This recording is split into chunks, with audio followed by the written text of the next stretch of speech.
ব্রাজিলের পরবর্তী ম্যাচে নেইমার ফিরছেন, দলে ফেরার ইঙ্গিত দিলেন নিজেই। হ্যাঁ দর্শক, বিস্তারিত জানুন পুরো ভিডিওতে। দীর্ঘদিনের মাঠের বাইরে কাটানোর পর অবশেষে ব্রাজিলিয়ান ফুটবল ভক্তদের জন্য এসেছে সুখবর। সুপারস্টার নেইমার জুনিয়র নিজেই দিয়েছেন দলে ফেরার ইঙ্গিত। হাঁটুর বড় চোটের কারণে অনেকদিন ধরে জাতীয় দল ও ক্লাব ফুটবলে অনুপস্থিত ছিলেন, তবে এবার মনে হচ্ছে মাঠে ফিরতে প্রস্তুত বিশ্বের অন্যতম সেরা এই ফরওয়ার্ড। সম্প্রতি নিজের সোশ্যাল মিডিয়ায় সান্তোসের একটি জিম সেশনের ভিডিও শেয়ার করে নেইমার লেখেন, ফিরে আসার সময়টা অনেক কাছাকাছি। এই পোস্টেই উত্তেজনায় ফেটে পড়েন ব্রাজিলিয়ান সমর্থকেরা। অনেকেই মনে করছেন ব্রাজিল দলের আগামী ম্যাচেই দেখা যেতে পারে প্রিয় তারকাকে।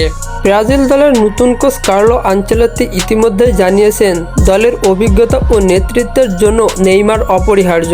কোচের ভাষায়, নেইমার যদি ফিট থাকে তবে সে অবশ্যই আমাদের পরিকল্পনার অংশ। নেইমারের ঘনিষ্ঠ সূত্রের বরাতে জানা গেছে, তিনি ইতিমধ্যেই লাইট ট্রেনিং শুরু করেছেন এবং আগামী কয়েক সপ্তাহের মধ্যেই ফুল ফিটনেস পৌঁছাতে পারবেন। যদি সবকিছু পরিকল্পনা মতো চলে তাহলে দক্ষিণ আমেরিকার বিশ্বকাপ বাছাই পর্বের পরবর্তী ম্যাচেই তিনি স্কোয়াডে থাকবেন।